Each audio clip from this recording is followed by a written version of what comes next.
Okay. सो जो इससे पहले वाला लेक्चर था,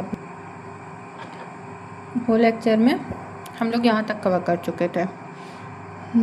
जो ये change of shape and size of plates था वो आपको खुद से पढ़ना था, आपका होमवर्क था। अगर कोई प्रॉब्लम है लेट मी नो, और अदरवाइज ओके। सो हमने आज का पढ़ना है opening and closing of ocean. तो देखो, ये अभी हम सिर्फ बुक के पर्सपेक्टिव से पढ़ा रहे हैं, ये चीज़ ना समझ लो। और जो ये टॉपिक है पर्टिकुलर, ये एक एक टॉपिक ऐसा है कि एक एक क्लास लगेगी इसके लिए।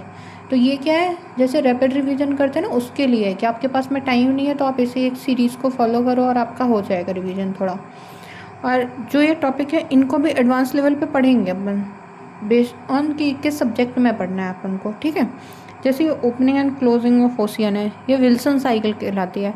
तो ये हम लोग जब ओशनोग्राफी पढ़ रहे होंगे तब ये पूरा का पूरा एक जुवेनाइल टू सुसाइड स्टेज तक की जो साइकिल है उसको पढ़ेंगे, ओके। पर यहाँ पे जितना इस बुक में दिया हुआ है उसको पढ़ रहे हैं। सो आप लोग ये मत सोचना कि बस इतना ही कोई टॉपिक है, ये सिर्फ आपके रिवीजन के लिए है, ताकि जो एग्ज़ाम में होता है ना कि बहुत सारा आप पढ़ नहीं पा रहे हो तो एक शॉर्ट रिवीजन कर सकते हैं हम, ठीक है। So let's start topic.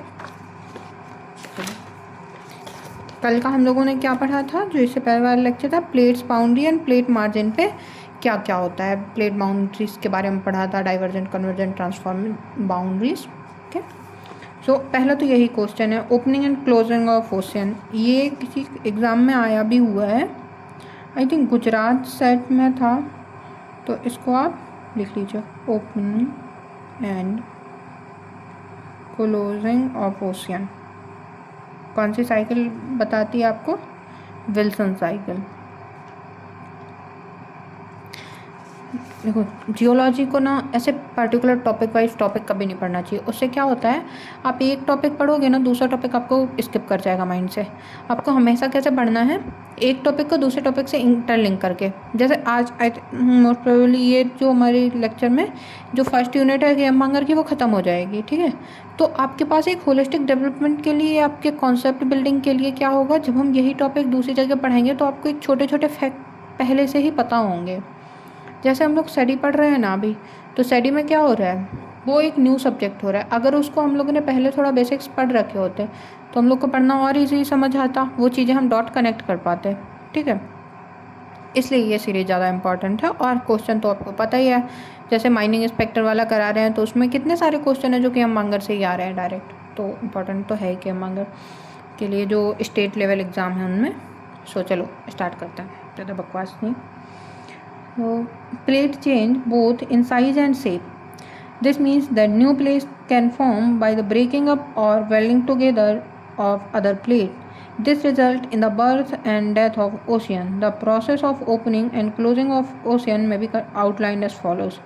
So plate क्या हो रही हैं, उनका साइज एंड शेप दोनों ही चेंज हो रहा है। साइज एंड शेप चेंज कैसे हो रहा है, इसके पहले आपने क्या पढ़ा था, constructive and destructive plate boundaries.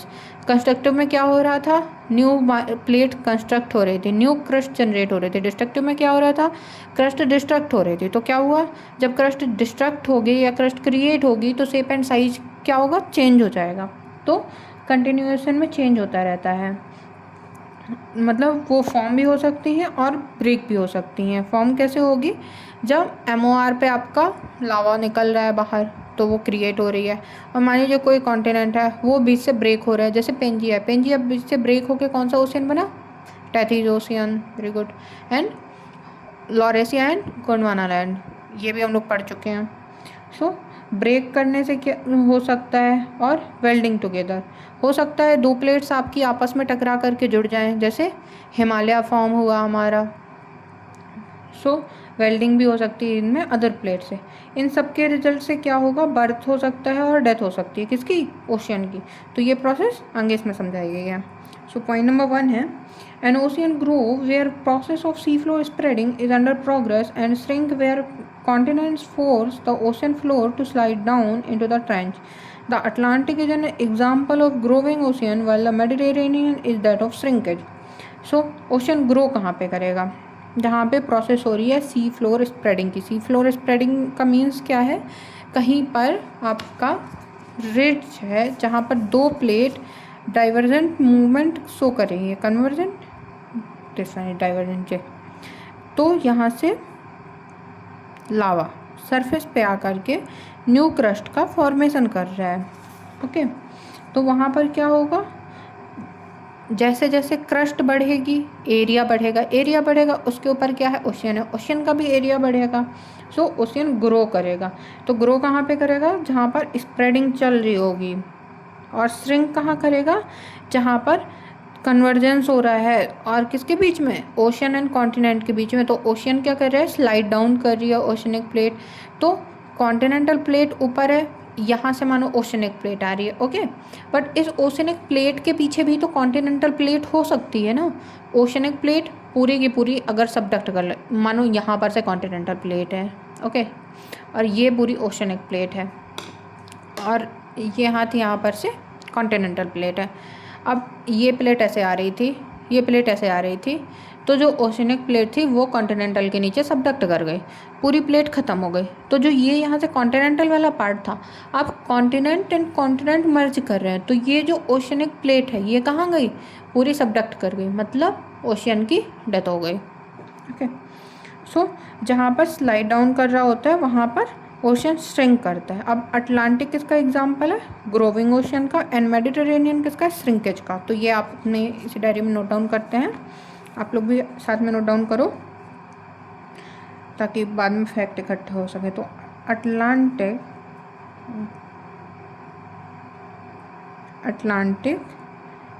Is an example of growing ocean and Mediterranean is shrinkage or shrinking. Okay, a shrinking ocean disappear altogether when the continental mass converge and join with each other. अभी जैसे हमने explain किया था, समझ आ गया होगा I think आपको। वही बोल रहे हैं कि जो ओशियन है वो श्रिंक कर जाता है और डिसअपियर कर जाता है जब कॉन्टिनेंटल मास कन्वर्ज करके एक दूसरे कॉन्टिनेंटल मास के साथ में जुड़ जाता है। So the birth of a new ocean take place with the breaking of a continent. This breaking occurs due to formation of new spreading center. So क्या होगा, देखो जैसे अपना पेंजिया था, पेंजिया का हम लोग पढ़ते हैं इसलिए उसका एग्जांपल लेके समझ रहे हैं। जरूरी नहीं है कि पेंजिया है, कोई भी जो कॉन्टिनेंट है, कोई भी लैंड मास है, उसके बारे में आप समझ सकते हो। ओके, अब पेंजिया में क्या हुआ, फोर्स इस साइड लग रहा है, ये बीच से टूट गया। अब ये एक अलग पार्ट हो गया, ये एक अलग पार्ट हो गया और यहाँ पर टेथिस बन गया। अब ये जो एरिया है ये क्यों बना, क्योंकि यहाँ पर एक नई क्रस्ट जनरेट हो रही होगी, नई स्प्रेडिंग सेंटर जनरेट हो रहे हैं, जिसकी वजह से ओशन का पार्ट बढ़ गया। एक कोई भी ऐसा जगह जहाँ से ब्रेक हो गया, ये जैसे उंगलियाँ ये जुड़ी हुई हैं, अब अगर इनमें फोर्स लगा और ये बीच से टूट गया तो जो मैग्मा है वो क्या करेगा, यहाँ से बाहर निकल के आएगा और वो स्प्रेड कर जाएगा। और जब ये फैलता जा रहा है इनको और दूर करेगा, तो ये जो एरिया पहले इतना कम था इन दोनों के बीच, अब वो एरिया इतना ज़्यादा बढ़ गया, तो ये ग्रोथ शो कर रहा है। ओके, सो इस तरीके से न्यू क्रस्ट का फॉर्मेशन होता है। Okay, the Red Sea is believe to be the site of recently formed spreading centre. तो देखो एक ये भी आ गया आपका, रेड सी का फॉर्म हुआ है रिसेंटली, मतलब ये अभी यंग स्टेज में है। रेड सी फॉर्म रिसेंटली, राइटिंग थोड़ा ख़राब होगी क्योंकि ये हमने ऐसे ही लिख रहे हैं आपको समझाने के लिए कि नोट्स कैसे बनाने होते हैं बुक पढ़ने में आपको, ताकि दोबारा बुक नहीं पढ़नी हो। बाकी आप अपनी लैंग्वेज में अपनी राइटिंग में नोट्स बना सकते हो। स्क्रीनशॉट ट्राई मत करना, समझ नहीं आएगा क्योंकि दूसरे दिन।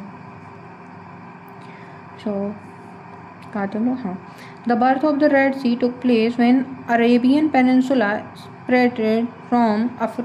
Separated from Africa and move toward north waste.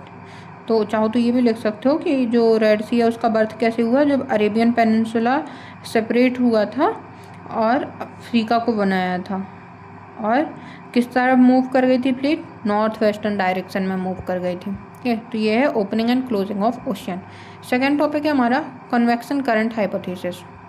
Okay, convection current hypothesis आपको कल के लेक्चर में भी एक्सप्लेन की थी, इसलिए इसको हम ब्रीफली एक्सप्लेन कर देते हैं। ओके, बाकी अगर डिटेल में आपने नहीं देखा है तो जो इसके पहले वाला लेक्चर होगा प्लेलिस्ट पे जाके उसको आप देख लीजिए। आई थिंक नाइन्थ लेक्चर है वो। So convection current hypothesis. The high heat flow associated with the oceanic ridge suggests that convection current exists within the earth. These currents are believed to be responsible for the movement of crustal plates. The idea of convection current was first suggested by the British geologist A. Holmes in 1972 when he tried to explain the diverging mechanism for the continental drift. So, high heat flow किससे associated होती है? Oceanic ridge से। जहाँ पर heat का flow बहुत ज़्यादा होगा वहाँ पे क्या होगा, मैग्मा लिक्विड हो जाएगा, और जब लिक्विड हो जाएगा तो लिक्विड में क्या होती है, बॉयंसी सॉलिड के कंपैरिजन में ज़्यादा होती है।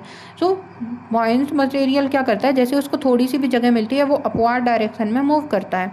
अपवार्ड डायरेक्शन में मूव करेगा, जैसे ही अर्थ आपकी थोड़ा सा क्रैक ओपन होगा वहाँ पर क्या होगा, लावा बाहर की ओर आएगा, और जब लावा बाहर आएगा तो क्रस्ट का फॉर्मेशन कर रहा होगा। और जब वही लावा, आप क्रस्ट ना सोच के जब कन्वेक्शन सेल के बारे में सोचते हैं तो ये यहाँ पर से अपवार्ड डायरेक्शन में मूव कर रहा है। यहाँ पर बहुत ज़्यादा हॉट मटेरियल था, लिक्विड था, ऊपर जाते जाते ये थोड़ा ठंडा हुआ, जैसे ही ये थोड़ा स्प्रेड किया, अब ये स्प्रेड करते करते यहाँ पे ठंडा हो गया। ठंडा होने के बाद क्या होता है, इसकी जो बायंसी है वो कम हो गई, तो ये क्या करेगा, सबडक्ट कर जाएगा, नीचे की ओर मूव करेगा। अब नीचे मूव करते करते ये फिर से यहाँ पर टेम्परेचर बहुत ज़्यादा है तो ये क्या हुआ, फिर से बहुत ज़्यादा हीटअप हो गया, और जैसे हीटअप हो गया इसकी बायंसी बढ़ गई, ये फिर से ऊपर चला गया।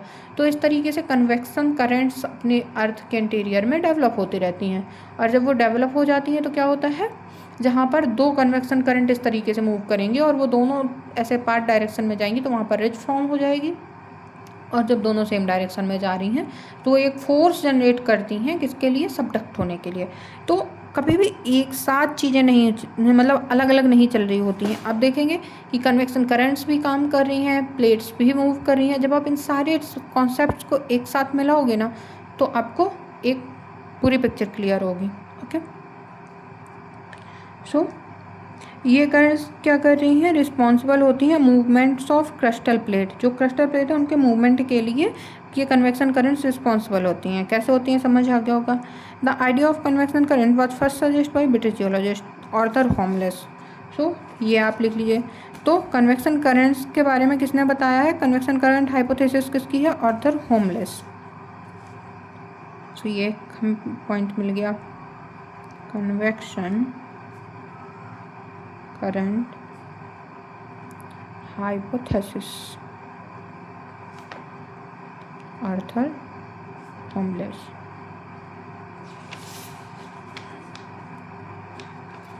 ओके, और ये उस टाइम पे क्या कर रहे थे, डाइवर्जिंग मैकेनिज्म के बारे में देख रहे थे कि जो कॉन्टिनेंट्स हैं वो ड्रिफ्ट करते हैं तो वो क्यों ड्रिफ्ट कर रहे हैं, वो उसकी खोज कर रहे थे। उसकी खोज में उन्होंने कौन सी हाइपोथेसिस दी, convection current hypothesis. Holmes proposed that subcrustal convection current dragged the two halves of the original continents apart. The mountain chains were formed on the front portion of moving landmass where the currents were descending, and ocean floor was developed on the side of gap where the currents were ascending.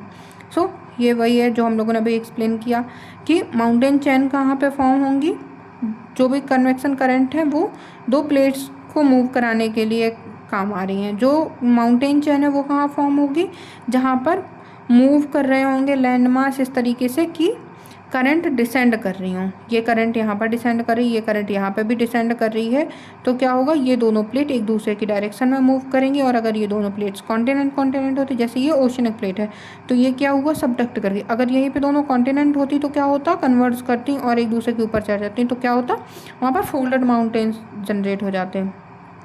So mountain chain develop होगी।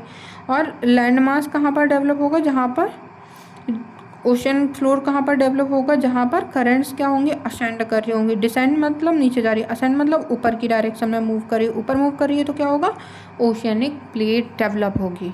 Okay, I think first para clear होगा आपका। It is generally accepted that most of the mantle is a hot solid. Seismologists suggest that the asthenosphere is partially molten temperature about 1200 degrees Celsius due to unequal distribution of heat. Convection currents generate in it. Under the mid oceanic ridge, the ascending hot plumes spread laterally. So generally क्या accept किया जाता है कि हमारा जो mental है वो कैसा है, हॉट है और सॉलिड है। पर सीस्मोलॉजी में क्या हमें मिलता है, जब हम सीस्मोलॉजी से कैसे इंटीरियर स्ट्रक्चर में आपने पढ़ा है ना कि कैसे अर्थ जनरेट में सरफेस पे सीस्मिक वेव जनरेट करते हैं और वो वेव्स को ट्रैवल कराते हैं इंटीरियर ऑफ द अर्थ में। उस इंटीरियर में ट्रैवल करते टाइम वो अपनी प्रॉपर्टीज़ के अकॉर्डिंग जैसे वेलोसिटी में या फिर कहीं पर डिसअपियर हो जाती हैं, उसके थ्रू हम पता करते हैं। सो एस वेव क्या होती है, स्टेनोस्फीयर में आके उसकी वेलोसिटी बहुत ही शार्पली डिक्रीज़ कर जाती है, जिससे हम लोग ये मानते हैं कि ये पार्शली मोल्टन स्टेट में, क्योंकि एस वेव मोल्टन स्टेट में ट्रैवल नहीं कर पाती है। सो ऐसा सजेस्ट करते हैं कि जो एस्थेनोस्फीयर है वो पार्शली मोल्टन है और उसका टेम्परेचर कितना है एस्थेनोस्फीयर का, 1200 डिग्री सेल्सियस। और अर्थ का जो हीट है अर्थ के अंदर, वो हीट कैसी है, उसका अनइक्वल डिस्ट्रीब्यूशन है। अनइक्वल डिस्ट्रीब्यूशन कैसे, देखो कहीं पर टेम्परेचर बहुत ज़्यादा है, एक ग्रेजुअल इंक्रीज मिलता है टेम्परेचर में, पर फिर भी मटेरियल कहीं पर आपको लिक्विड मिल रहे हैं, कहीं पर सॉलिड मिल रहे हैं, तो उसके बारे में मुझे कि हीट आपकी क्या है, अनइक्वल है। और जब अनइक्वल हीट होती है कहीं पर, देखो यहाँ सरफेस पे क्या है, ठंडा है, यहाँ पे क्या ज़्यादा गर्म है, जब ज़्यादा ठंडा ज़्यादा गर्म है तो वहाँ पर कैसे हो रहा है, लिक्विड में ट्रांसफॉर्म कैसे होती है हीट आपकी ट्रांसफॉर्म होती है कन्वेक्शन करंट के थ्रू। सो कन्वेक्शन करंट जनरेट हो जाती हैं। अब जैसे MOR है, MOR में क्या हो रहा है, असेंडिंग हॉट प्लूम है, तो जो ये असेंडिंग हॉट प्लूम मतलब ये जो मैग्मा यहाँ से आ रहा है, ये प्लूम कैसे स्प्रेड आउट करते हैं, लेटरली ऐसे हॉरिजॉन्टली मूव कर जा रहे हैं, ओके। और plume separate laterally, as it spread away it cools, जैसे ये स्प्रेड करेंगे तो ये क्या होंगे, ठंडे हो जाएंगे और सॉलिडिफाई हो जाएंगे और ट्रेंच का फॉर्मेशन करेंगे, कहाँ पर, ओशनिक प्लेट में। At trench the cold plume sink back into the mantle where it reheated. अब जो यहाँ पर ठंडा हो गया वो क्या होगा, सबडक्ट हो जाएगा, क्यों, क्योंकि उसकी बॉयंसी कम हो गई है, उसकी डेंसिटी बढ़ रही है, वो नीचे आ गया। नीचे आते ही वो क्या होगा, यहाँ पे टेम्परेचर ज़्यादा है तो वो फिर से रीहीट करेगा, रीहीट करके वो फिर से मेल्टिंग स्टेट में पहुँचेगा अपनी। Thus the cycle of convection is completed, तो एक पूरी साइकिल हो गई ना, ये जनरेट हुआ, जनरेट होकर ऊपर गया, ऊपर जाके फिर से लेटरली फैल गया, लेटरली फैलने के बाद में ये फिर से ठंडा हुआ, ठंडा होकर नीचे आया, नीचे आके फिर से गर्म हुआ, गर्म होकर फिर ऊपर गया, तो ये साइकिल कंटिन्यू चलती जाएगी, okay.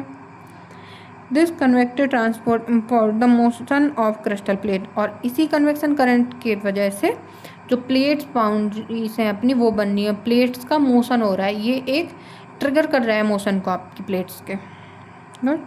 So thus the convection currents hypothesis has provided an important mechanism for explaining the continental drift sea floor spreading and plate tectonic.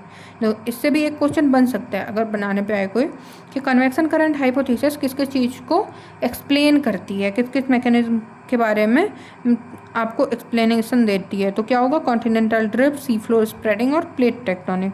तो इसको ऐसे लिख सकते हो, कन्वेक्शन करंट हाइपोथेसिस एक्सप्लेन। अब जैसे यहाँ पे लिखा होगा ना ऑर्थर हेमलेस, इसी को ऐसे लिखो और डालो एक्सप्लेन,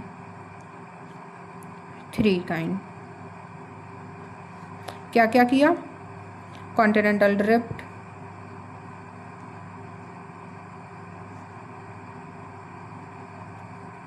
सी फ्लोर स्प्रेडिंग,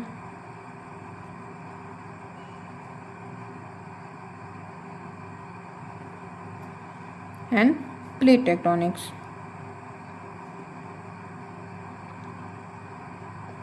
ओके। तो ये हो गया आपका कन्वेक्शन करंट हाइपोथेसिस कंप्लीट। कोई डाउट वगैरह हो तो आप पूछ लीजिएगा, वैसे शायद होगा नहीं, फिर भी अगर कोई होता है तो आप पक्का से पूछ लेना, ओके। हाँ, हो सकता है आपको भी एक डाउट है, एक छोटी सी स्टोरी हम बताते हैं। जिस टाइम पे हम MSc में थे, हमने पहली बार ये कन्वेक्शन करंट हाइपोथेसिस पढ़ी थी, हमें एक सर ने पढ़ाई हुई थी, वो किसी यूनिवर्सिटी से आए थे, जान लीजिए। हमारे दिमाग में क्वेश्चन आया था कि जो फर्स्ट मेल्ट है, जब यहाँ पे मेल्ट होगा तभी तो कन्वेक्शन करंट जनरेट होगी, तो हमारे दिमाग में आया था कि जो पहली बार यहाँ पर मेल्ट है वो जनरेट कैसे हुआ, वह पहली साइकिल कैसे इंड्यूस हुई। साइकिल चल रही है माना हमने, साइकिल चलते चलते मूव भी कर रही है, वो ख़त्म नहीं हो रही है, वो भी मान लिया, मूव मतलब अर्थ सर का जो ये मटेरियल है वो ठंडा नहीं हो रहा है, माना चल रही है साइकिल, क्रिस्टल प्लेट मूव कर रही है, असेंड कर रहा है, डिसेंड कर रहा है, पर वो पहली साइकिल इंड्यूस कैसे हुई थी, तो इसका आंसर उन्होंने तो नहीं दिया था, आप लोग ट्राई करना, बताना, नहीं होगा तो फिर साथ में ढूंढते हैं। ठीक है, उनका कहना ये था कि इतना अभी इंटरनल स्ट्रक्चर वगैरह के बारे में पढ़ा नहीं गया है, पर अब तो आप लोग ढूंढ सकते हो, ढूंढ के बताना। चलो डिस्ट्रैक्ट नहीं होता है। सो theory of sea floor spreading. अब सी फ्लोर स्प्रेडिंग हमें लगता है अभी तक आपका एकदम क्लियर हो गया होगा, क्योंकि सी फ्लोर स्प्रेडिंग क्या हुआ है, हर टॉपिक में आया है आपके इस यूनिट के जो लास्ट टॉपिक थे। सो सी फ्लोर स्प्रेडिंग आपका पक्का से क्लियर होगा, पर क्या करते हैं उसको ऐसे ब्रीफली डिस्कस कर लेते हैं एक बार, ठीक है, जो जो पॉइंट्स हैं ऐसे। सो सी फ्लोर स्प्रेडिंग किसने दिया था सबसे पहले, तो हैरी हेस ने दिया था। इसको लिखिए आप, सी फ्लोर स्प्रेडिंग बाय हैरी हेस। कब दी, 1960 में। और इनके जो फंडामेंटल फैक्ट थे ये हाइपोथेसिस जनरेट करने के, तो वो क्या थे कि जो MOR है वो मेडोसिग्निक है, जो वो लगभग जितने भी मेजर ओशियंस हैं उन सब में मिल रही है। और जो ओशियनिक क्रस्ट है उसकी थिकनेस कितनी है, 6 to 7 किलोमीटर है, और जो कॉन्टिनेंटल क्रस्ट है उसकी थिकनेस कितनी है, 30 to 40 किलोमीटर है। तो ऐसा क्यों है कि कॉन्टिनेंटल क्रस्ट की थिकनेस इतनी ज़्यादा है और ओशियनिक की थिकनेस इतनी कम है। तो ये इनके दो बेसिक असम्पशंस थे अपना सी फ्लो स्प्रेडिंग का कॉन्सेप्ट देने के टाइम पे।